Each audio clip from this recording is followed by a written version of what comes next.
This is Hidden Killers with Tony Bruschi. In a courtroom in Leon County this March, something unusual happened.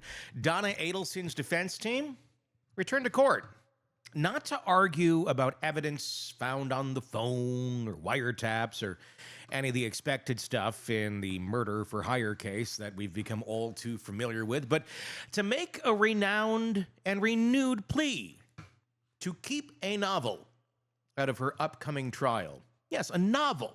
A work of fiction, right? Or is it? A book called This Is Our Story, written by her daughter, you guessed it, Wendi Adelson. A book that prosecution says paints a picture of not just of Wendy's state of mind, but of Donna's own alleged motive in the killing of her former son-in-law, Dan Markel. Pretty big allegation right there. It's not every day that a murder case turns into the pages of a novel, but here we are. Now, This Is Our Story isn't some obscure diary or private journal that was accidentally uncovered. No, it was actually published in 2011, 3 years before Markel's 2014 shooting, and marketed as a semi-autobiographical debut from a young lawyer turned author who at the time was also Markel's ex-wife. And for the last decade, it sat relatively unnoticed. But as prosecutors built out the picture of what they say was a family conspiracy to get rid of Dan Markel, they zeroed in on this book. Because in the eyes of the state, This Is Our Story is more than fiction. It's a map of motive. How so? Donna Adelson's attorneys are now fighting hard to keep the book far away from the courtroom. They're doing so for a reason. Once you hear what's inside it and how closely it lines up with real-life events, you'll understand why. Let's back up a bit, though. On March 27, 2025, in Tallahassee, the courtroom, defense attorneys for Donna Adelson stood before Judge Stephen Everett and asked him for the second time to rule that the jury should never see or hear about This Is Our Story. They argued that it's fiction, that it's irrelevant, and that it was written and published in 2011, long before the events. Yeah. They argued it has nothing to do with Donna Adelson. And most importantly, they argued that if the jury hears it, they might get confused or worse, start seeing metaphors as a motive. So to be fair, these aren't outlandish arguments. In most trials, fiction doesn't get to testify. Defense attorney Marissa Vickers told the court that the book closely resembles parts of Wendi Adelson's life, sure, but also noted that parts of it diverge significantly. For example, there's a line in the book where the main character, Lily, thanks her husband for bringing her to North Florida. A direct contradiction, Vickers argued, at the prosecution's theory that Wendi felt trapped in Tallahassee and she was desperate to leave. And the book doesn't quite say that. It just says it in different areas. But the state sees it a little differently. Prosecutors say this book isn't about plot lines or metaphors. It's about what it reveals. Plainly about how Wendi Adelson felt during her marriage, how she viewed her husband, how she viewed her life in North Florida, and how when she wrote fiction, she imagined a future without her husband and on her own terms. Well, Wendi is not on trial this round. Her mother, Donna, is. And prosecutors argue that understanding Wendy's mindset helps establish the alleged motive behind what they claim was a family operation to have Dan Markel killed. So who's right? And why is the book such a big deal? Let's talk about timing. This isn't a newly discovered manuscript. Like I said, the book was originally self-published in 2011, then picked up and re-released by Carolina Academic Press in 2013, about a year before Dan Markel was shot in his driveway, allegedly by hitmen connected to Wendy's brother, Charlie Adelson. So from a purely chronological standpoint, the defense is right. The book came out before the murder. And prosecutors say that's exactly why it matters. Because they're not saying the book caused anything, they're saying it reveals quite a bit.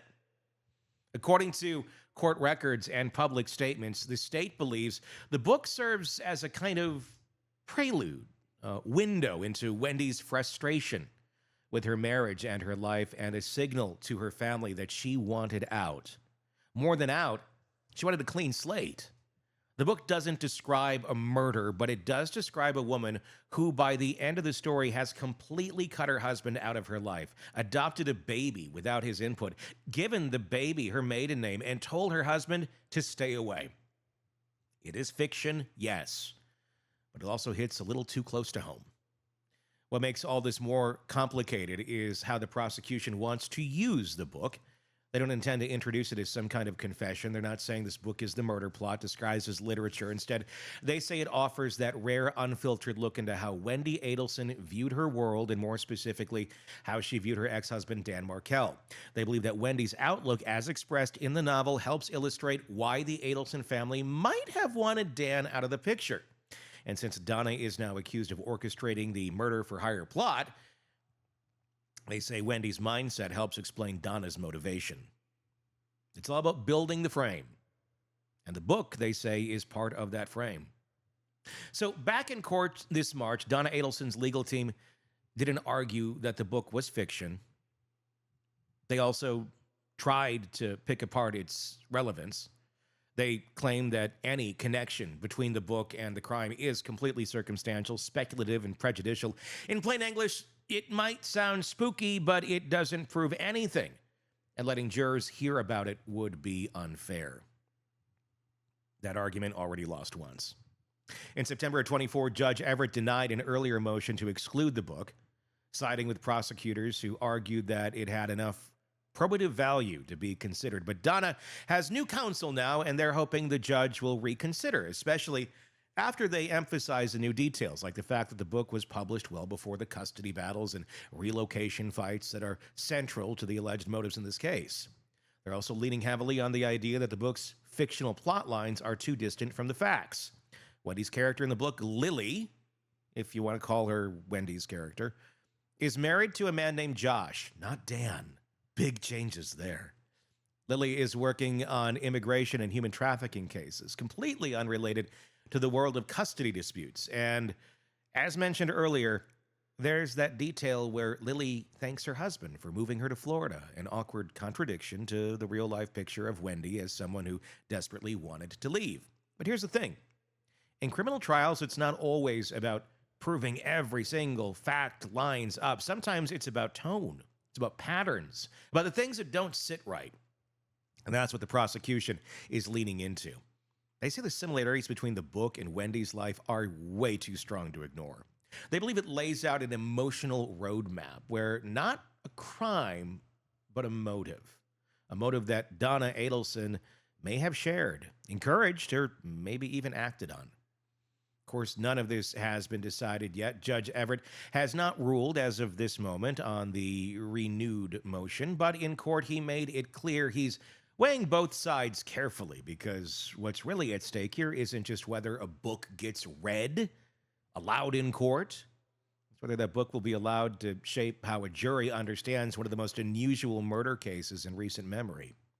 There's a tension here that's hard to ignore. On one hand, we're talking about a fictional story, a novel, the kind you could buy online, read on a plane, and forget about a week later. On the other hand, this novel might be doing the very thing that Donna Adelson's defense fears worst, speaking for Wendi, giving jurors a glimpse into Wendi's thoughts and emotions that Donna's lawyers can't cross-examine, can't fact-check, and can't fully control. It's like trying to put a character on the stand, but the character was created by the defendant's own daughter, and she sounds an awful lot like the real Wendi. And remember, Wendi Adelson is expected to testify in her mother's trial, so this novel could become a kind of shadow witness lurking in the background, echoing the words that she says, or worse, contradicting it. That's why the defense is fighting so hard to keep it out. They know the power of the narrative. They know that sometimes, especially with juries, narrative wins. The prosecution, for their part, seems well aware of the risks, too. They've been careful in how they discuss the book, acknowledging that it is fiction, but insisting that its value lies in what it shows about motive, not facts. They've hinted that this may be something where they only seek to introduce excerpts, just like very specific passages from the book, not the novel as a whole. Well, that could also be enough to get the past judges' concerns about confusion and prejudice a little more weight. And if even a few lines from the book make it in front of the jury, that could be enough to leave a lasting impression. So, as we wait for Judge Everett's ruling, the courtroom is holding its breath. A fictional story about a woman finding independence may soon become a pivotal piece of a real murder trial. Whether it's admitted or excluded, This Is Our Story is already shaping how the story is being told. The big question is, what exactly does this book say? And how close does fiction come to fact? This Is Our Story isn't a courtroom exhibit. It's that novel, one, again, at face value, appears to be about human trafficking. But beneath that surface, just a few pages in, it becomes something else entirely. A portrait, a memoir, a fiction so tightly stitched to real life that it feels like a rough draft of reality. Again, the book first published in 2011. Wendi Adelson, then a young lawyer with academic ambitions, released it as her debut novel. Didn't exactly make waves at the time. No bestseller list, and I think the last time I checked it on Amazon, it had like 5 reviews. Just a quiet release with a striking cover and a summary about immigration, legal advocacy, and a young attorney's fight for justice. But those who actually read it, especially now with the benefit of hindsight, see something very different. Again, at the center of the story is Lily Stone. She's 30-something, bright, idealistic, and recently married. She gives up a high-powered job in Washington, D.C., and follows her husband, Josh Stone, to a small university town in North Florida called Hiawassee Springs. You don't need a map to know that's code for Tallahassee. It's like you just kind of rearrange some of the letters and you get that. In North Florida? University town? Yeah, it's not exactly subtle. As soon as Lily arrives, she hates it. The house Josh has picked is a mess, roach-infested, dirty, a far cry from the life she imagined. And her career stalls. She struggles to find purpose. And her marriage? It starts to curdle almost immediately. Josh is pinned as a well-meaning but small person, both literally and figuratively. Lily complains about his pet names, his habits, and his general presence. The more time she spends in Hiawassee Springs, the more she feels boxed in, like she's living someone else's life, Josh's life. So she starts to create her own. Lily throws herself into pro bono immigration work, eventually taking on the cases of 2 young women, Mila and Rosa, who've been trafficked into the United States under the false promise and brutal conditions. Their stories, full of abuse and coercion, make up much of the plot's external conflict. But while those cases are meant to provide some sort of structure, the emotional heartbeat of the novel is always about Lily. It's about her internal war between obligation and freedom, identity and family, her husband's version of her future, and the one she wants for herself. And slowly but surely, Lily begins to sever the ties. There's no single moment where Lily flips a switch. It's a slow burn, a mounting frustration that simmers into resolve. Her relationship with Josh deteriorates in every single chapter. There are cold dinners, missed signals, hostile sentences, and eventually Lily takes a step that changes everything.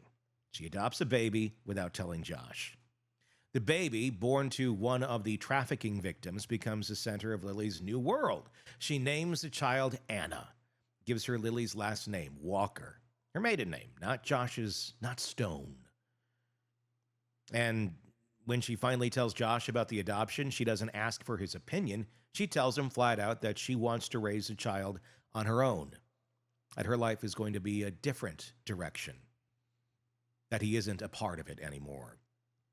Josh cries, pleads, but Lily is firm. She's moving on. She's taking back her name, too, planning to revert to Walker after the divorce is final. The last time we see them together, they're sitting across from each other in a diner. He's broken. She's resolute. The message is clear. This isn't a partnership anymore. It's a clean break. Now, pause there for a second. The last name thing? That's not just a story beat. In real life, after Dan Markel's murder, Wendi Adelson filed to change her name and her children's last names from Markel to Adelson. She even removed a middle name that had honored one of Dan's relatives. She did it within a year of his death. Just like Lily. Wendi created a new narrative, one where the father was no longer a part of the picture. Not dead, just not part of the picture. The parallels don't stop at the names. Lily's disdain for her life in Hiawassee Springs is a constant refrain in the book. She calls it a God-forsaken place, complains about the bugs, the small-town culture, the isolation. It's hard not to hear echoes of real-world discontent.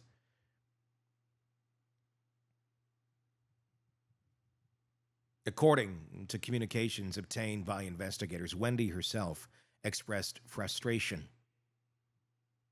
in the life that she was living in Tallahassee. She wanted to move back to South Florida, closer to her family, closer to Donna. But Dan wouldn't agree to the relocation. The court said no, so she stayed for a time. Back in the book, Josh isn't physically abusive. He's not a villain. He's just in the way. The obstacle to Lily's new beginning and the way she removes him is clean, legally, emotionally, surgically. She builds a new family unit around herself and her adopted daughter with no room left for the man she once married. Again, all fiction, sure. But when you read it alongside the facts, the tone gets harder to ignore. Because a trafficking storyline, that's not the part people remember. That's not the part that gets prosecutors and defense attorneys lining up in court to argue over admissibility. It's the undercurrent, the personal narrative, the way Lily, and by extension Wendi, writes about control, about escape, about reshaping her life, her family, her future, on her terms, without the man who tied her down. That's what prosecutors say matters, not the plot about immigration, visas, or corrupt traffickers, but the voice behind it, a woman who is clearly and unapologetically using fiction to work something out, to say the things she maybe couldn't say out loud, to imagine a life without her husband, a life she ultimately creates, both in the book and according to the prosecution, in reality. Wendi has never denied that book draws from her real life. She's described it as semi-autobiographical, and it doesn't take a literary scholar to figure out which parts come from experience. The setting, the dynamics, the marriage, even the character names, Lily Stone, Josh Stone, carry that familiar ring. She may not be Lily in every detail, but she's Lily where it counts. And in the book, Lily gets what she wants. A life of independence, a daughter to raise, a future on her terms. Josh, for all his tears, fades into the background. Conveniently, right? In real life, Wendi eventually got something that looked very similar. 2 children, a return to South Florida, and no more Dan Markel in the picture. The road to that ending was much darker. Markel was shot in his driveway in July of 2014. Police say the murder was a murder for hire plot, and Wendi, while never charged, was surrounded by family members who allegedly played a part. Her brother Charlie, now convicted, her mother Donna, awaiting trial. In court findings, prosecutors argue that this is our story, gives them a crucial tool to explain motive. Not Wendy's alone, but the families. They believe the book shows that Wendi wanted, and that her family, particularly Donna, helped her get what she wanted. But the defense pushes back hard. They say that It's a novel again, it's not a roadmap, that any parallels are purely coincidental. The story was written before the murders, before the custody battle, before the relocation denials. They say the book is being twisted into something it's not, evidence. And maybe that's true. Maybe it is a fictional character's journey, and it shouldn't be used to explain real-life actions. But then again, when fiction looks this familiar, it's hard not to look closer. Because even if Lily isn't Wendi and Josh isn't Dan, the emotional shape of the story still fits. Woman who wants a different life, a man who won't bend, a family reshaped around the absence of its father. In the book, it's tidy, neat, paperwork and conversation. In real life, it was anything but.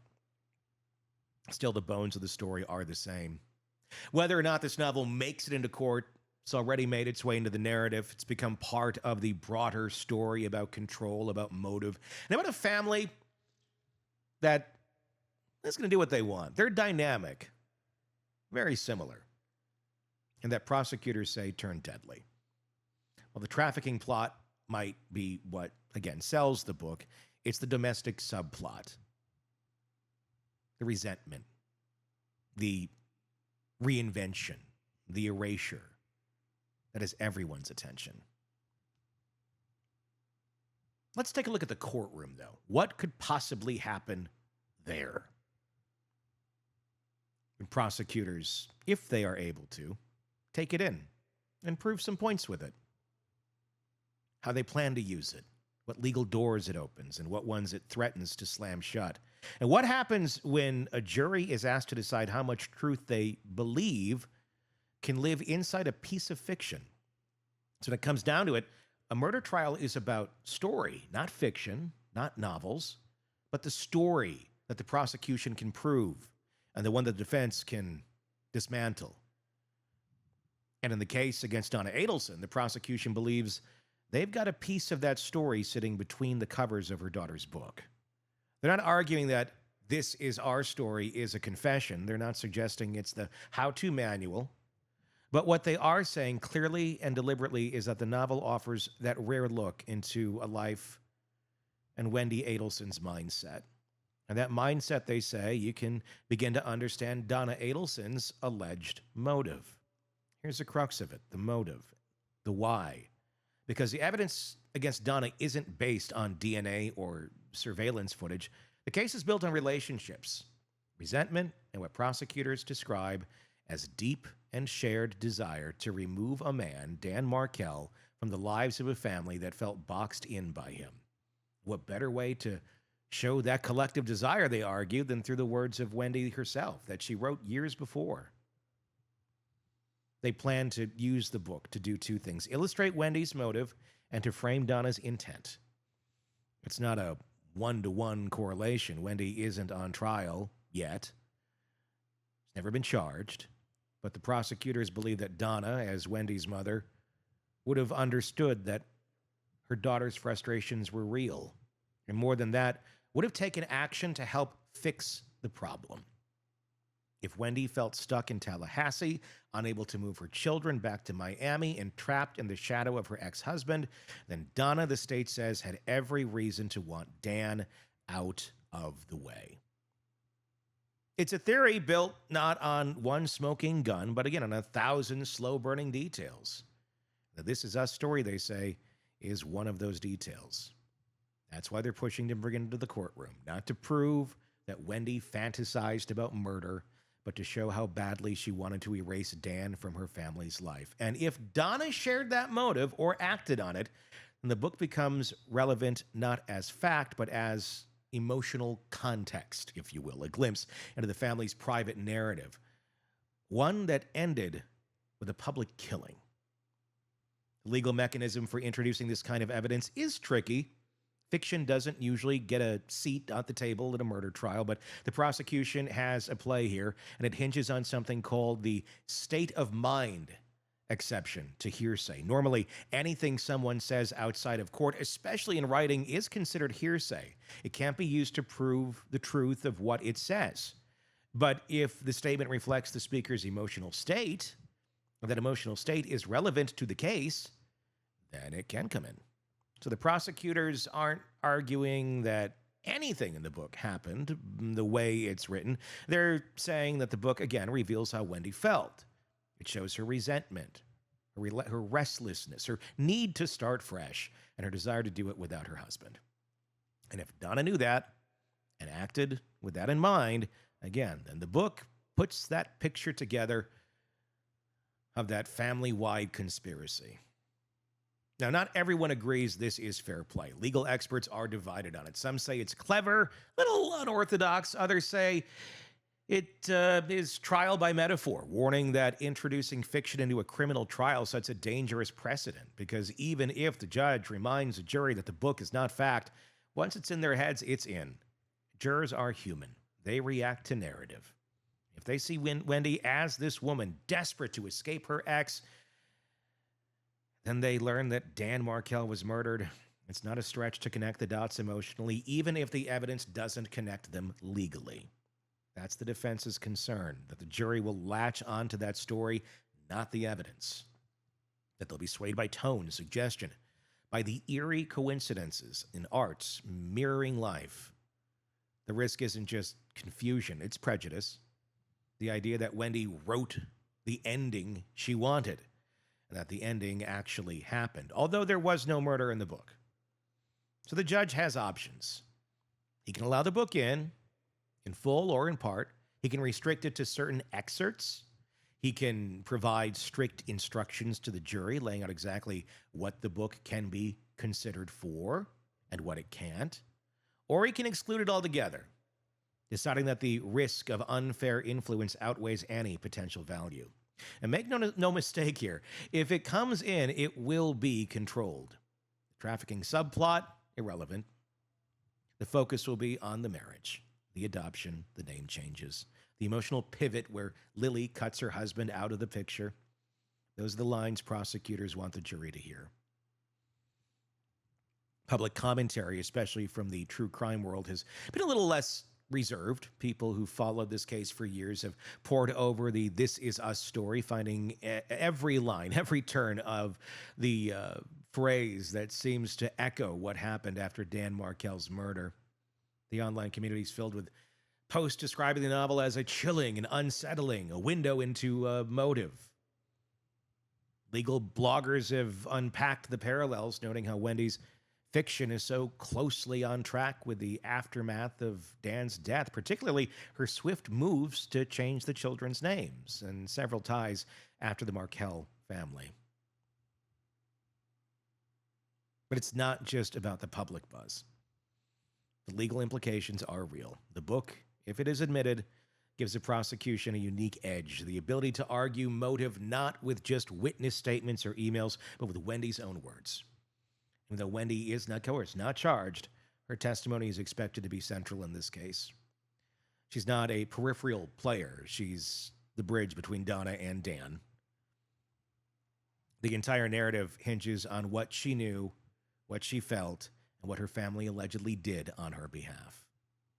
So imagine her on the stand, answering questions about her relationship with Dan, about her life in Tallahassee, about her feelings during the custody fight.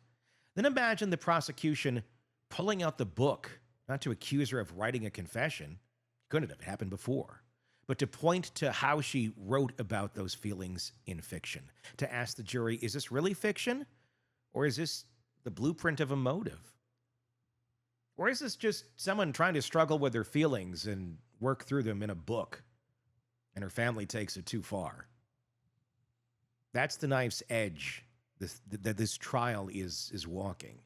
Because once motive enters a room, it colors everything. And when motive is painted in story form, it sticks.